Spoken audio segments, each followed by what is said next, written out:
네, 여러분 안녕하세요.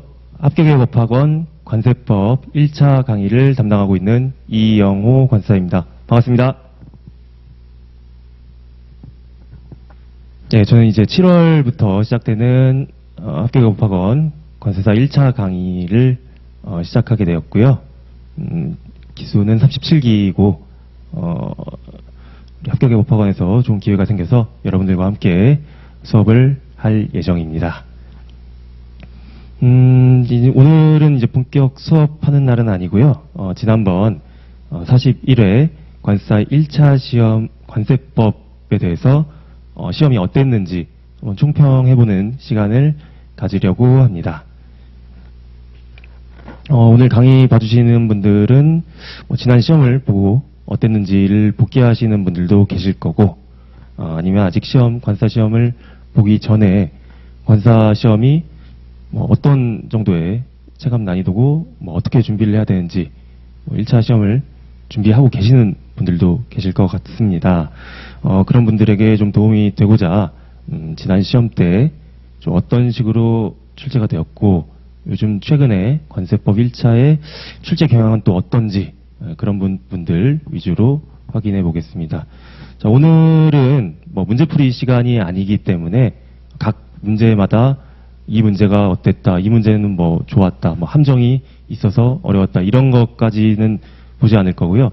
그런 부분들은 추후에 문제풀이 시간에 여러분들께 설명을 드릴 예정이니까 그때 참고를 해주시면 좋을 것 같습니다.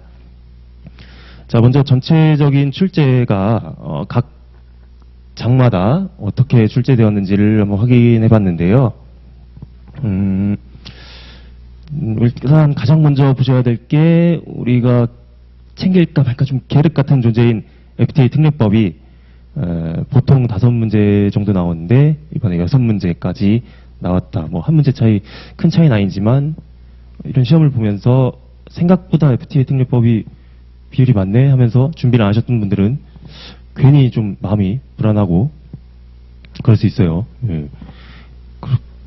그런 부분들에서 FTA 특례법을 앞으로 이제 시험 준비하시는 분들이 챙기실지 안 챙기실지 모르겠지만 챙기지 않았다고 하더라도 많아봐야 여태까지 10년 동안 가장 많이 출제된 회차에서도 6문제까지였으니까 한두 문제 정도 이렇게 차이가 난다 해서 이것 때문에 시험 중간에 흔들리거나 리듬이 끊기거나 이런 일이 있으면 안 되겠죠. 예, 그런 분들 많아봐야 한 문제 차이다 그 정도 생각을 해주시면 될 것 같고, 예, 늘 그렇듯 많이 출제되는 곳 2장, 3장, 9장에서 많이 출제가 되고 또 다른 파트에서도 골고루 출제가 되고 있었습니다. 어느 한 파트 버리기에는 많이 나오는 것만 다 한다 해도 16문제 20문제 그 정도니까 그럴 순 없고 당연히 모든 부분 다 공부를 해야겠죠. 우리 2차도가 최종 목적이니까 2차 시험을 준비하면 특히나 버릴 부분이 없습니다. 굳이 빠르게 1차에 시간이 없어서 빠르게 점수를 좀 높이고 전략적으로 공부한다면 하면 한 10장이나 11, 12, 13장에서 굳이 좀 힘을 뺀다면 그 정도는 되겠지만 전체적으로 관세법은 2차까지 고려해야 하기 때문에 버릴 곳은 없다는 생각이 듭니다. 특히나 1장 같은 경우를 2차 준비하시면은 1장에서 출제되는 일이 그렇게 많지 않기 때문에 대충 보고 버리시는 분들도 있는 걸로 알고 있는데 2차까지 준비하실 정도면 1차에 대한 자신감이 어느 정도 있으니까 그게 되지만 1차를 처음 보실 때 1장 문제가 지금 제가 들고 있는 게 이제 시험 문제 A형이었는데 딱 보자마자 1장에서 연달아서 나왔는데 보자마자 이제 모르는 문제가 나오면 그것도 이제 객관식 시험의 흐름을 탁탁 끊어먹으니까 좀 이제 멘탈이 흔들리거나 긴장을 많이 하시는 분들은 그런 부분에 있어서 좀 좋지 않은 결과로 또 이어질 수 있기 때문에 1장 분들 또 이제 출제되는 거 많이 나오는 거에서 많이 나오니까요. 그런 분들을 굳이 버리실 필요 없이 좀 챙겨주시면은 전체적인 이제 시험을 운영하는 편에서는 전략적으로 좀 접근하는 게 좋을 것 같습니다. 출제 빈도도 뭐 세 문제면 적은 편은 아니기도 하고요. 자, 그렇게 해서 각 장에서 어느 정도 나왔는지를 대략적으로 좀 파악을 해봤고, 사실 늘 그렇듯이 큰 의미는 없습니다. 다 준비를 하셔야 됩니다. 이번 옆에 있는 표는 각 문항별로 난이도가 어땠는지, 뭐 쉬운 거, 보통, 또 좀 어려운 문제, 그리고 이 왜라고 쓴 거는 뭐 굉장히 마이너한 부분이죠. 뭐 기재사항을 쓰라든지, 뭐 위원회를 쓰라든지, 뭐 이제 관세법 공부를 좀 해보신 분들은 이런 부분들이 어떤 부분들인지 좀 감이 오실 텐데, 상당히 공부를 해도 효용이 안 나고 정리하기가 굉장히 어렵고, 하려면 할 수 있는데 전략적으로 준비하기에는 시간을 좀 많이 잡아먹게 돼서 사람에 따라서는 뭐 객관식을 준비하려면 조금 힘을 빼고 준비하는 것도 괜찮은 부분들입니다. 소위 말하면 이제 시험 봤을 때 재수가 없으면 다 틀려도 뭐라 할 말이 없는 그런 부분이라고 할 수 있는데요. 그런 부분들이 이번에 8문제, 한 20점 분량이 나왔습니다. 그래서 시험을 좀 보수적으로 굉장히 좀 운이 없게 뭐 준비를 했다고 치면, 관세법 맥스로 맞았을 때 80점을 목표로 해야 된다고, 100점이 아니라 80점이 최고 점수고, 저 8문제에서는 찍어서 몇 문제 좀 맞춰야겠다, 이렇게 접근하신 게 마음이 편하고 시험 전체적인 준비에 있어서, 운영에 있어서 그게 더 뭐 다른 과목에 투자를 한다거나 뭐 아니면 2차에 좀 더 투자를 한다거나 할 수 있으니까 그게 더 유리할 수 있어요. 물론 이건 선택사항입니다. 뭐 어떤 사람은 위원회 막 잘 외워지고 기재사항 쓰는 게 너무 편하고 뭐 실무를 뭐 해보셨던 분이라든지 그러면은 그게 유리하신 분들은 당연히 이쪽에서 점수를 취득할 수 있을 텐데, 제가 오늘 말씀드리는 건 좀 보편적으로 시험을 거의 뭐 처음 준비하시거나 하시는 분들 위주로 말씀을 드렸으니까, 관세법은 무조건 100점, 나는 관사가 될 거니까 관세법 완벽하게 알아야지 100점이 아니에요. 80점 정도가 현실적인, 우리 시험을 지금 준비하는 단계니까 그런 자세한 내용은 나중에 관사가 되고 나서 확인하셔도 됩니다. 시험을 목적으로 한다면 80점이 맥스고, 그 중에서 어려운 문제도 있는데 사람이 살다 보면 객관식 시험인데 함정 문제도 있고 틀릴 수도 있단 말이에요. 80점을 다 맞으면 정말 실력이 좋지만, 위에 보시면 이제 난이도 상위 문제 다 맞기는 쉽지 않을 것 같습니다. 뭐 몇 개는 좀 틀릴 수도 있겠죠. 사람이 문제를 풀다 보면. 그래도 다 틀리는 건 또 너무 위험하고, 뭐 다 틀렸다고 해도 60점이라서 쉬운 거랑 보통 문제를 다 맞추면 60점 정도 분량이 될 것 같으니까, 그러면 꽈락은 면하지 않냐, 평균 점수는 맞춰주지 않냐 하지만 우리는 또 회계에서 많은 점수를 잃을 것도 고려해야 되기 때문에 좀 어려운 문제도 반 이상은 맞춰주셔야 좋을 것 같습니다. 그래서 쉬운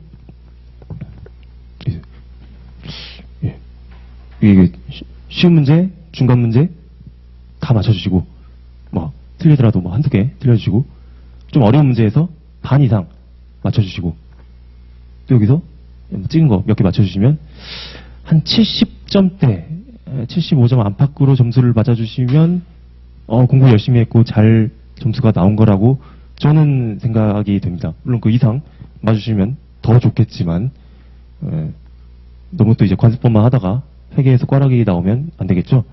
그런 것들 고려했을 때 한 70점대가 나오면 괜찮을 것 같다라는 생각이 듭니다. 옛날에 한 5년 전쯤만 해도 관세법 공부하면 80점 이상은 나와줘서 점수 메꿔주고 그러고 나와야 된다라고 그런 말도 있었는데, 요즘은 말씀드렸듯이 이런 좀 마이너한 문제들, 논외의 문제들이 비중이 좀 더 많아졌어요. 그러다 보니까 문제를 풀 때도 이런 것들이 중간중간 보이면은 약간 좀 마음이 흔들리고, 내가 공부 열심히 했는데 부족한 거 아닌가, 막 이거 맞는 문제도 막 틀리는 것 같고, 쭉쭉쭉 힘차게 문제를 풀어 나가야 되는데 멘탈 흔들리면 아는 것도 막 안 보이고, 그런단 말이에요. 그러다 보니까 단순 점수 비중도 굉장히 높아졌지만 이런 거에 나왔을 때 흔들리는 경우가 좀 생길 것 같아요. 예, 그래서 체감상 더 어려워지고 점수 획득하기도 더 어려워지지 않았을까 하는 생각이 듭니다. 이런 부분들을 뭐 공부해서 채우면 좋겠지만 효용이 많이 떨어지니까 제 생각에는 시험 볼 때 최소한 멘탈 관리를 잘 해주시는 것이 오히려 높은 점수라기보다 점수를 잃지 않는 것이 더 연결이 많이 될 것 같네요. 그래서 이런 요즘 문제들 어려워지고 있으니까 뭐 옛날 관사 무슨 수험생 커뮤니티 이런 데서 관세법 80점 못 맞으면 뭐 관사 접어야지 뭐 그런 거 보고서 막 시험 보다가 흔들리고 그러지 마시고 요즘 시험은 더 어려워졌으니까 이 정도 내가 모르는 게 생기는 건 당연하다는 생각을 하고 문제를 좀 힘차게 리듬 있게 또 막 멘탈이 흔들리지 않고 준비하신 대로 잘 풀어나갈 수 있는 그런 훈련이 좀 되시는 게 중요할 것 같습니다. 자, 그렇게 하고 보이실지 모르겠네요. 밑에다가 아까 위에는 각 문제에 대한 총평 썼고 밑에는 전체적인 총평을 좀 드렸는데 아까 제가 말씀드린 논외 문제도 그렇고 첫 번째 글 보시면 뭐 지문 자체가 어려운 것보다 옳은 것을 고르시오에서 체감상 난이도를 좀 높게 해주는 문제들이 있었다고 했죠. 이런 문제들이 있으면은 문제 자체가 어려운 건 아닌데 객관식 시험이라는 흐름을 끊어먹는 일이 좀 있습니다. 제가 시험지 봤을 때 뭐 모든 문제 옳은 것을 고르시오가 몇 개, 옳지 않은 것을 고르시오가 몇 개 이렇게까지 체크는 안 했는데 이 A형 기준으로 제가 B형 시험지는 못 받았는데 A형 시험지 기준으로 중간중간에 옳은 것을 고르시오가 꽤 많이 보여요. 이러면 보통 이제 객관식 시험에서 옳지 않은 것을 고르는 게 옳은 것을 고르는 것보다 뭐 아닌 사람도 있겠지만 보편적으로는 더 시험 풀기가 더 용이하거든요. 네, 맞는 말들 중에서 맞지 않는 것을 고르는 게 맞지 않는 것들이 잔뜩 있으면 맞는 말도 좀 이상해 보이기 때문에 그런 좀 멘탈적인 부분을 건드리는 것들이 이번 시험에서 좀 특징적으로 나타났어요. 그렇기 때문에 체감상은 제가 말씀드린 배점은 한 70점대 중반 정도는 맞아주셔야겠지만 체감상으로는 풀다 보니까 70도 안 나올 것 같은데 라는 느낌이 좀 들었을 수도 있겠다는 생각이 들더라고요.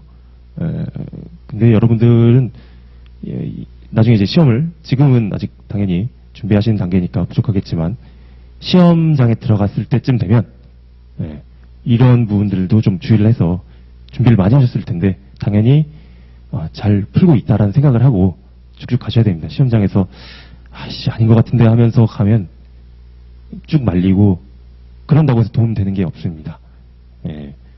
좀 어려운 느낌은 들지만 그래도 문제의 규정 같은 거는 그렇게 크게 꼬아서내고 이러지는 않는 것 같으니 그런 부분들에 있어서 흔들리지 않고 문제를 좀 객관식 시험이니까 그 기세를 가지고 문제를 푸는 게 중요할 것 같습니다.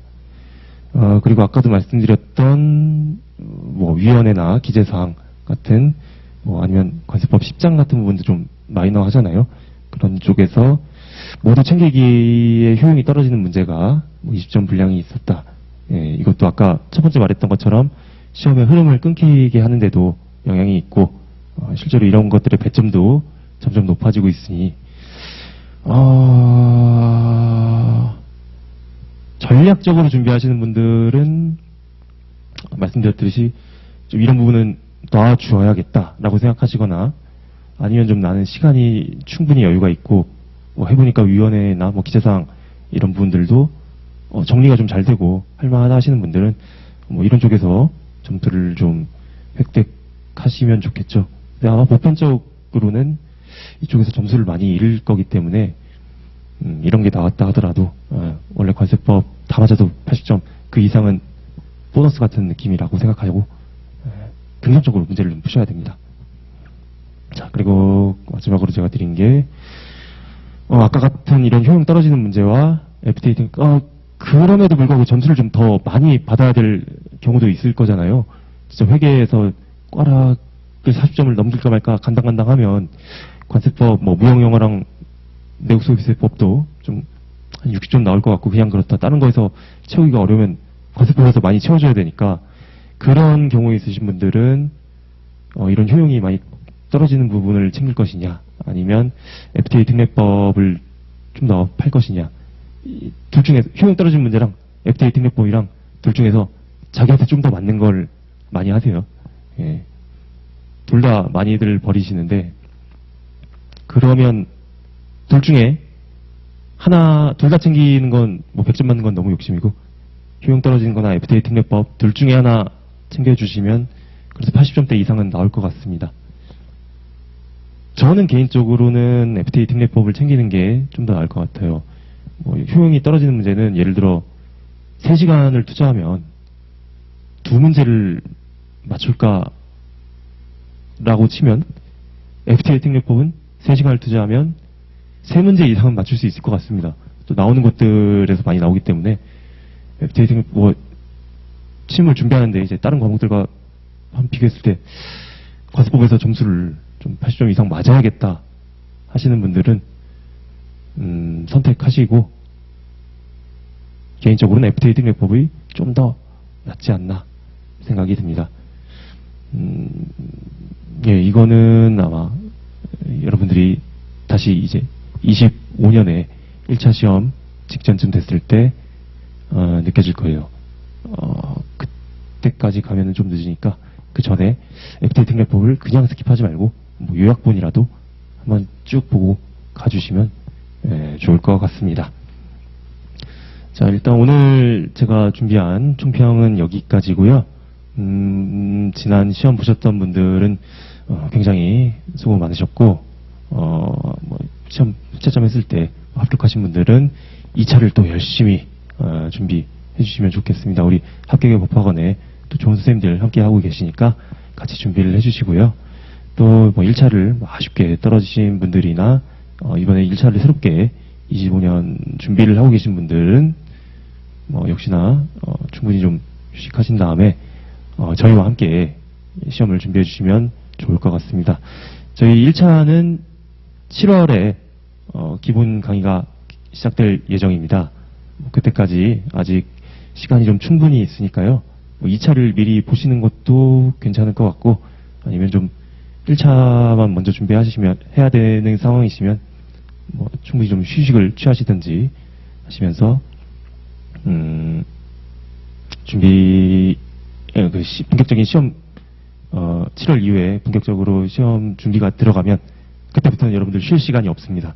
그때부터 또 열심히 해주셔야 되기 때문에 마음의 준비를 해주시면서 7월에 개설되는 저희 강의도 많이 들어주셨으면 좋겠습니다. 저 오늘 준비해서 말씀드렸는데 부족한 부분도 많이 있을 거고 시간도 짧고 해서 많은 부분을 말씀드리지 못했습니다. 더 필요하신 부분들은 또 연락 주시면 언제든지 답변을 드리도록 할 거고요.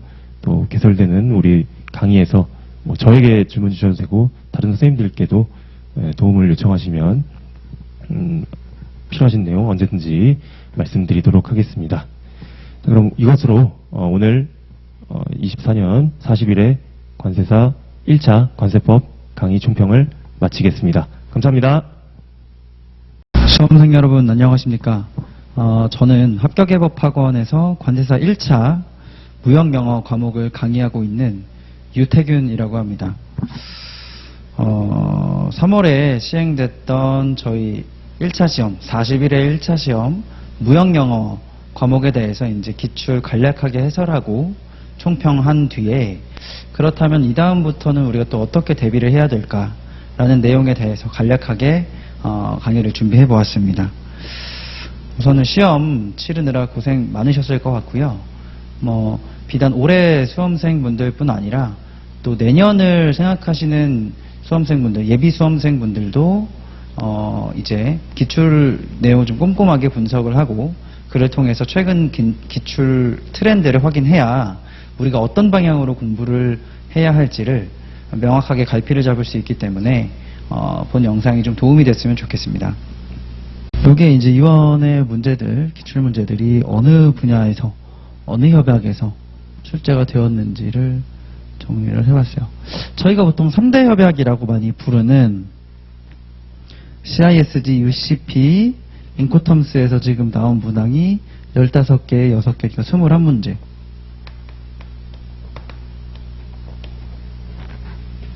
(21문항이니까) 이거 상당히 많이 출제된 거예요.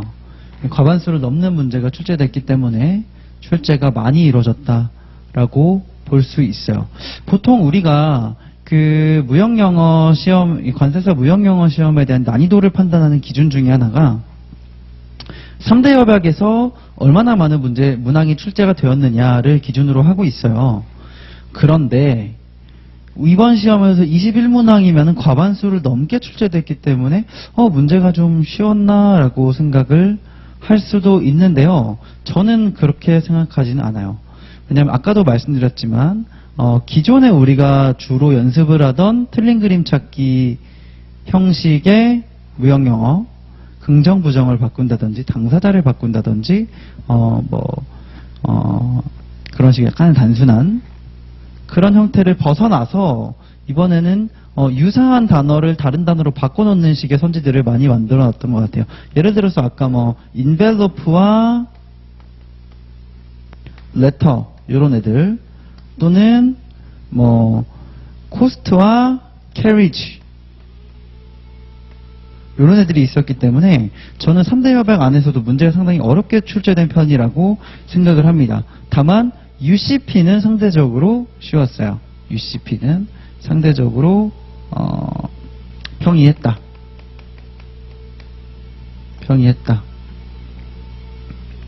그리고 요거에 추가해서 항상 저희 문제가 많이 나오는 URC랑 ICC의 소스 두 문제가 나왔어요. ICC랑 URC까지 해서 5문제가 나왔어요. 그러면 총 이제 26문제가 나온 거고요. 저희가 중점적으로 공부하는 사항에서 이번 기출을 보고 작년 기출을 봤을 때도 CMI가 나왔기 때문에 CMI가 이제 생각보다 굉장히 짧아요. 협약이 가성비가 굉장히 좋습니다. 그 정도 공부하고 두 문항 나오는 거면 요것도 챙겨가야 되는 것 같아요. 이제 챙겨가야 된다라고 생각을 하고요.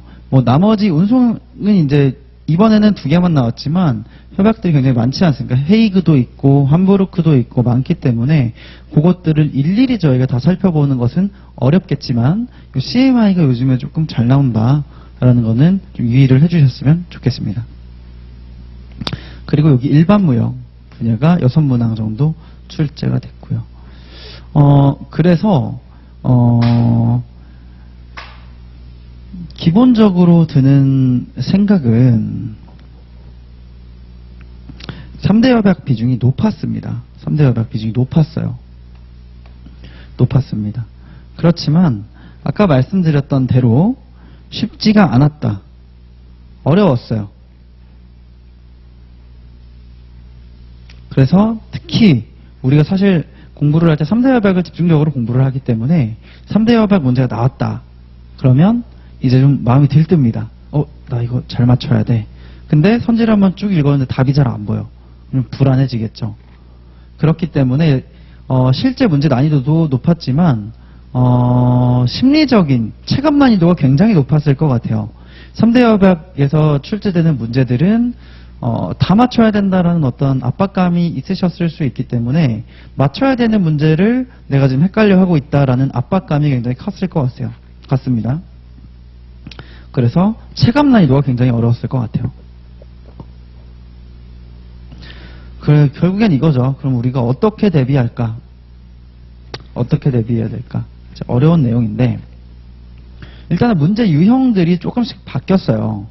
살짝 바뀐 애들이 있기 때문에 결국에 저희가 생각할 때 해답은 당연한 얘기지만 회독입니다.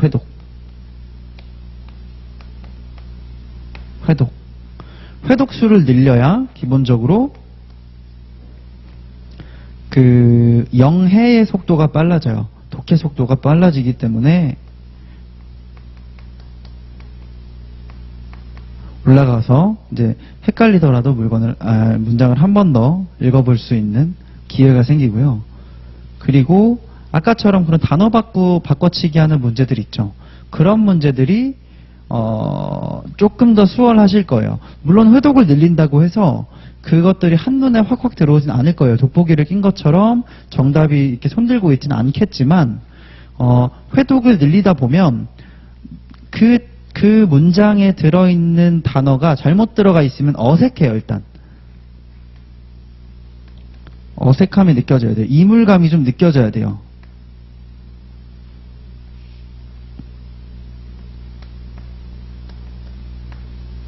내가 맨날 읽던 문장하고 다른 단어가 들어가 있기 때문에 자연스럽게 이거 좀 어색한데 라는 느낌이 드실 겁니다.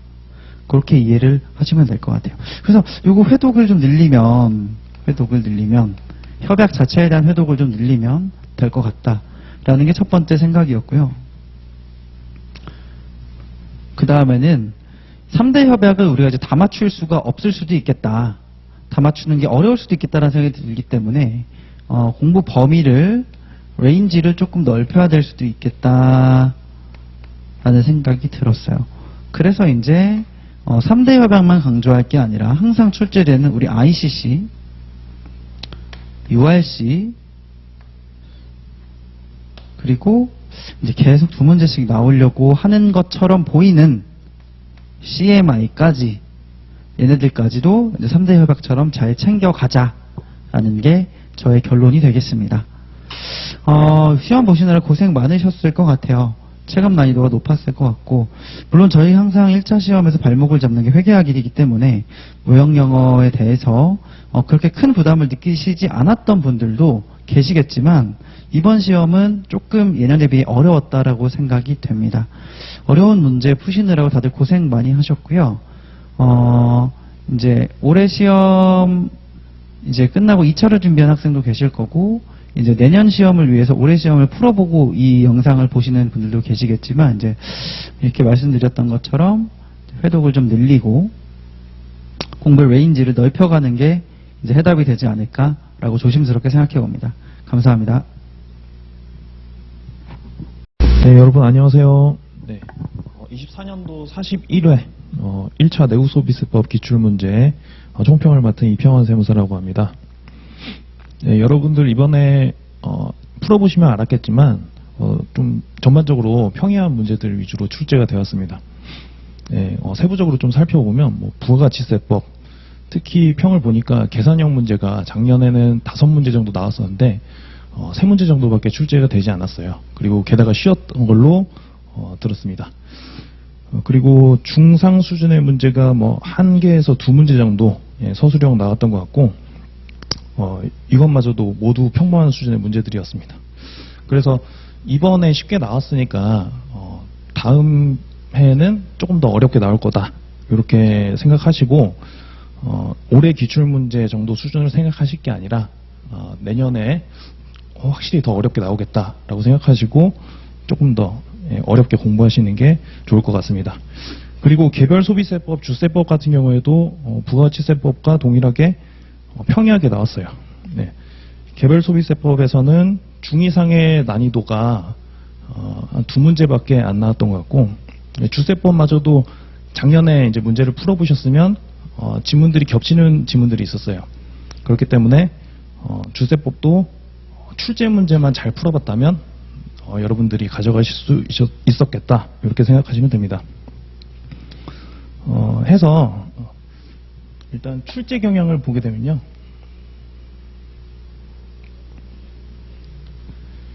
부가가치세법은 보통 이제 총칙이랑 과세거래, 영세율과 면세, 그리고 납세 절차의 출제 비중이 굉장히 높기 때문에 요 정도만 맞추더라도 충분히 절반 정도 맞출 수 있다고 생각이 됩니다. 그래서 시간을 많이 쏟기가 어려우신 분들이라면 요 앞에 단원 위주로 공부를 하시면 될 것 같습니다. 그리고 개별소비세법, 주세법 경우에도 이제 개별소비세법부터 살펴보자면 총칙부터 납세의무자 과세표준, 요 정도가 한 반 정도가 출제가 되고 있기 때문에 또 시간이 많이 아깝다라고 생각이 되시면 이 정도 반 정도만 일단 가져가셔도 충분히 합격을 하실 수 있을 겁니다. 예, 주세법도 보시게 되면은 앞쪽에서 출제가 많이 되죠. 예, 앞쪽에서 출제가 많이 되고 뒤에 뭐 면세, 납세 담보 같은 경우도 시간이 조금 있으신 경우에 공부를 하시면 되겠습니다.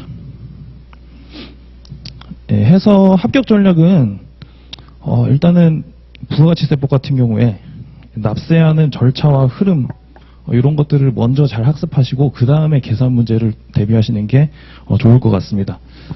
그리고 마지막으로 간이가세 및 보칙 이런 것들을 공부를 조금 보충을 해주시면 고득점 하시는데 어려움이 없을 거고, 개별소비세법, 주세법은 출제 비중에 비해서 조금 공부량이 많은 부분이 면세 그리고 미납세 반출 이런 것들이에요. 그래서 총칙이나 과세표준 세율 이렇게 공부를 먼저 하시면 충분히 합격하는 데는 무리가 없으실 거라고 봅니다. 네, 다음으로 기출 해설하도록 하겠습니다. 네, 첫 번째 문제는 너무 쉽게 나왔기 때문에 답만 한번 골라보고 가겠습니다. 예, 부가가치세법상 사용하는 용어의 정의 이렇게 나왔는데 재화와 용역의 정의는 맞게 되어 있습니다.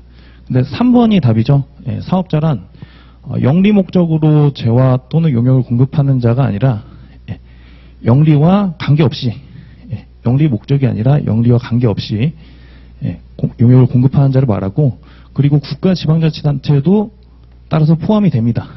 국가지방자치단체도 포함이 됩니다. 그렇기 때문에 틀린 질문이 되겠습니다. 그래서 답은 3번으로 빠르게 고르고서 넘어가시면 되겠고, 다음으로 2번. 부가세 법령상 거래 형태에 따른 재화의 공급 시기라고 되어 있습니다. 1번은 만약에 우리가 사업을 하다가 폐업을 하게 되시면 이 재화의 공급 시기가 아직 도래하지 않은 것들이 있습니다. 폐업을 하고 나서 재화가 공급이 될 것으로 생각이 된다면 뭐 일반적인 경우는 아니겠지만 어쨌든 그런 경우가 있다라고 하면 공급 시기를 당겨서 폐업일로 보자라는 얘기입니다. 그렇게 해야지 폐업일에 다음 달 25일까지 부가가치세 신고를 마칠 수가 있겠죠. 그렇게 연계해서 한번 생각해 주시면 되겠습니다. 따라서 폐업일 이후에 도래하는 경우는 공급이 확정되는 때가 아니라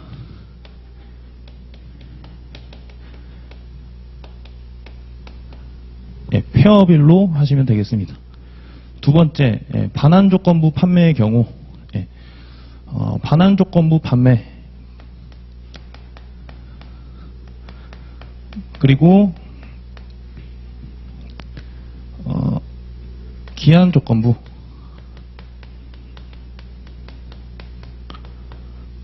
그리고 동의조건부 이런 것들 모두 통틀어서 조건부 판매라고 하는데, 이런 것들은 조건 성취나 기한이 도래한 때, 이때를 공급 시기로 합니다. 그래서 틀린 질문이 되겠습니다. 3번은 소비자가 해당 무인 판매기에서 현금을 투입하는 때가 원래의 재화 인도 시기겠죠. 하지만 이 현실적으로 파악하기가 어렵기 때문에 사업자가 무인 판매기에서 현금을 꺼내는 때로 하고 있습니다. 그래서 틀린 질문이 되겠습니다. 4번. 국내 재화를 공급하는 경우가 재화의 수입에 해당할 때는 수입신고 수리일. 4번이 맞는 질문이 되겠죠. 그리고 5번. 위탁 판매 수출은 수출 재화가 인도되거나 이용 가능하게 되는 날. 위탁 판매 수출의 경우에는 결론부터 이제 좀 말씀을 드리면 이제 수탁자가 인도를 하는 시기인데 그 시기를 공급가액이 확정되는 때라고 하고 있습니다.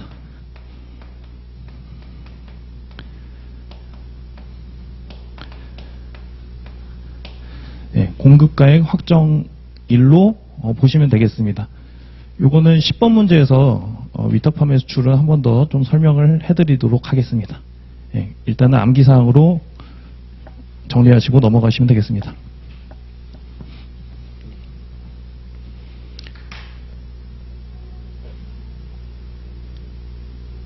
예, 다음으로 3번. 예, 부가세법 영상 사업자에 대한 24년 부가가치세 과세기간에 대한 설명. 예. 과세기간에 관해서 어떤 이슈가 있는 거는 폐업이나 아니면 간이과세에서 일반과세제로 바뀔 때, 그리고 기존 사업체가 합병이나 분할이 되었을 때, 이런 데가 과세기간에 변경이 있겠죠. 이런 것들을 잘 정리하시면 되겠는데, 기업부터 한번 가겠습니다. 사업 개시일 이전에 사업자 등록을 신청한 신규 사업자 같은 경우는 사업 개시일 전에 4월 15일이 사업 개시일입니다. 개시일 전에 사업자 등록을 신청을 한 3월 1일쯤에 했어요. 3월 1일쯤에 했다 그러면 이 과세기간은 6월 30일이 원래 과세기간이 되겠죠. 이 과세기간은 사업 개시일이 아니라 시작일부터 과세기간이 되겠습니다. 그러면 3월 1일부터 6월 30일까지가 되겠죠. 그러면 요 사이에 있는 기간 동안에 매입세액이 있었다면 공제를 받을 수 있다는 겁니다. 그래서 기억은 틀린 질문이 되겠죠. 사업 개시일은 신청일부터, 과세기간 시작일은 신청일부터라고 보시면 되겠습니다. 그리고 니은 4월 15일에 폐업했다면 아까 전에 설명드렸듯이 만약에 폐업을 했다면 폐업일까지가 과세기간입니다. 만약에 3월 1일날 폐업을 했다 그러면 1월 1일부터 3월 1일까지가 과세기간이 되겠죠. 그리고 신고 기간은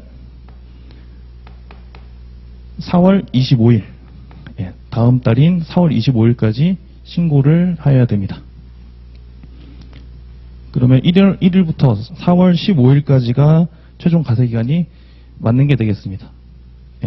문제에서는 이걸 4월 15일로 주셨죠? 그러면 5월 25일까지 신고를 해야 되는 겁니다. 그리고 디귿. 간이과세를 포기하여 일반과세가 된 경우, 간혹 가다가 이제 간이과세자로 등록을 하시고 나서 상대방 사업주께서 이 부분을 싫어하신다고 하셔가지고 일반과세로 전환하시겠다 이렇게 요청을 하시는 분들이 있어요. 이런 분들은 매입세액 공제를 못 받으시는 부분 때문에 그 매입세액 공제를 받기 위해서 일반과세제로 거래를 하고 싶다라고 요청을 하시는 분들인데, 간이과세를 그래서 이제 포기를 많이 하시죠, 초반에. 만약에 사장님께서 저에게 4월 15일에 간이과세를 포기하고 일반과세자로 전환하고 싶다라고 하면 저는 이렇게 안내드립니다. 5월 1일부터 일반과세로 전환하실 수 있습니다. 15일 정도는 기다리셔야 돼요. 해서 만약에 4월 15일에 간이과세 포기를 신청을 했어요. 그렇다 하더라도 그 달까지는 4월 30일까지가 되겠죠. 4월 30일까지는 간이과세 기간으로 하고, 간이과세 기간으로 하고, 정확히 얘기하면 1월 1일부터 4월 30일까지 되겠습니다. 그리고 5월 1일부터 새로운 일반과세자로 변환이 되는 겁니다.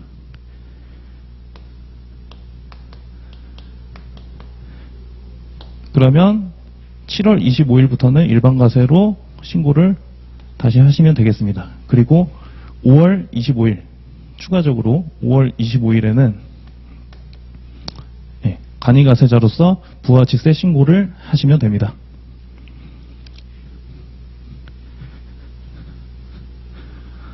문제에서는 1월 1일부터 6월 30일까지라고 하셨으니까 4월 30일까지가 과세기간인데 틀린 질문이 되겠죠. 그래서 답은 니은이 됩니다.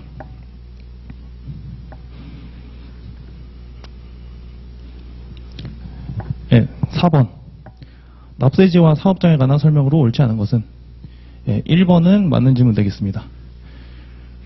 사업자, 단위과세 사업자는 본점 주사무소의 소재지, 분점, 분사무소 이런 것들은 안 됩니다. 본점 주사무소의 소재지를 부가가치세 납세지로 합니다.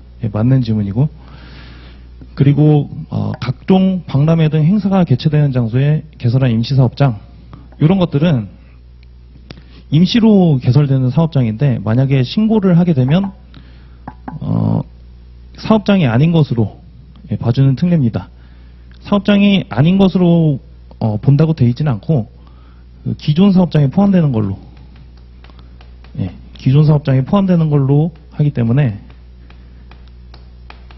사실상 사업자 등록을 새로 낼 필요는 없어요. 그래서 사업장으로 본다고 했으니까 사업자 등록을 새로 내야 된다는 얘기죠. 그래서 이건 틀린 질문이 됩니다. 답은 3번입니다. 그리고 재화를 수입하는 자의 부가시세 납세지는 아까 전에 이제 공급 시기도 수입 신고 수리일로 했는데 장소 역시 수입을 신고하는 세관의 소재지로 합니다.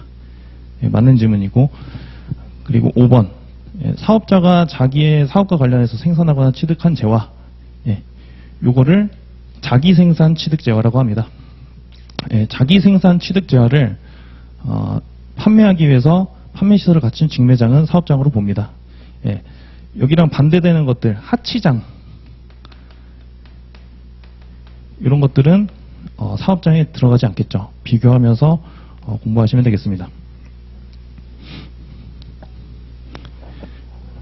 다음으로 5번 넘어가겠습니다.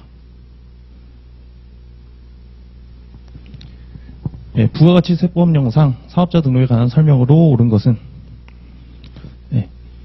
답부터 말씀을 드리면 답은 1번입니다. 1번이고 법인세법에 따라 사업자 등록을 한 면세사업자가, 여러분들 면세사업자는 법인세법에 따라 또는 소득세법에 따라 사업자 등록을 해야 됩니다. 해야 되는데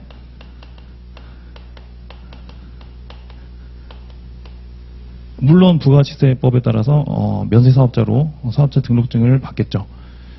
해야 되는데 추가로 과세사업을 경영하는 경우가 있습니다.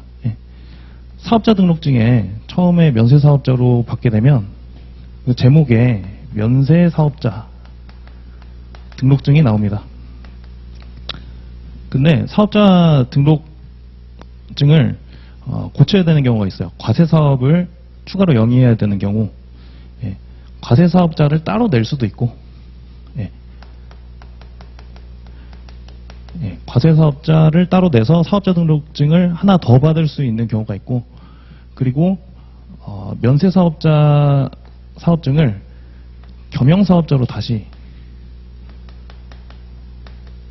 정정신고서를 제출할 수가 있습니다. 이런 경우에 부가가치세법에 따라 사업자 등록 신청을 했다고 봐줘야겠죠. 그렇기 때문에 사업자 등록 신청을 한 것으로 봅니다. 그리고 나머지 2번 사업자 등록 신청을 받은 관할 세무서장은 등록 내용을 조사해서 7일 이내에 사업자 등록증을 발급해야 된다. 조사한다는 말은 일단 좀 이상한 말이고요. 신청을 받은 관할 세무서장은 2일 이내에 사업자 등록증을 발급해야 됩니다. 그리고 연장을 했을 때 이제 5일까지 연장을 할 수가 있습니다. 원칙은 2일이기 때문에 틀린 말이 되겠습니다. 그리고 3번 사업을 영위하면서 사업자 등록을 신청한 사업을 영위하면서 사업자 등록을 하지 아니한 사업자에 대해서 관할 세무서장이 조사해서 등록할 수 없다면 사업자 등록 안 했다는 이유로 세금을 뗄 수가 없겠죠. 그렇기 때문에 조사해서 등록할 수 있습니다. 4번 사업장이 하나이나 추가로 사업장을 개설하려는 사업자. 사업자는 사업장을 추가로 개설했을 때 세 가지가 있겠죠. 예, 사업자를 따로 낸다.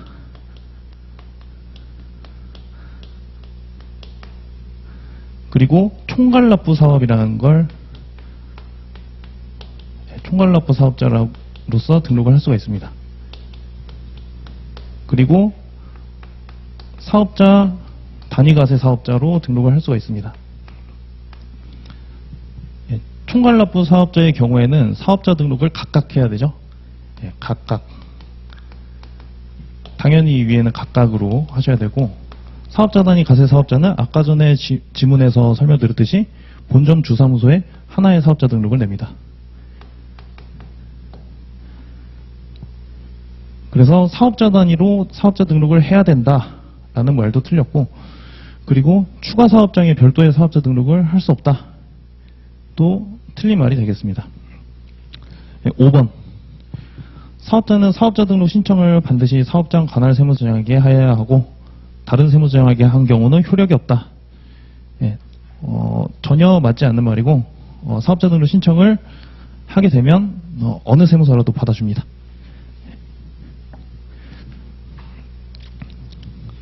네, 답은 1번이 되겠습니다.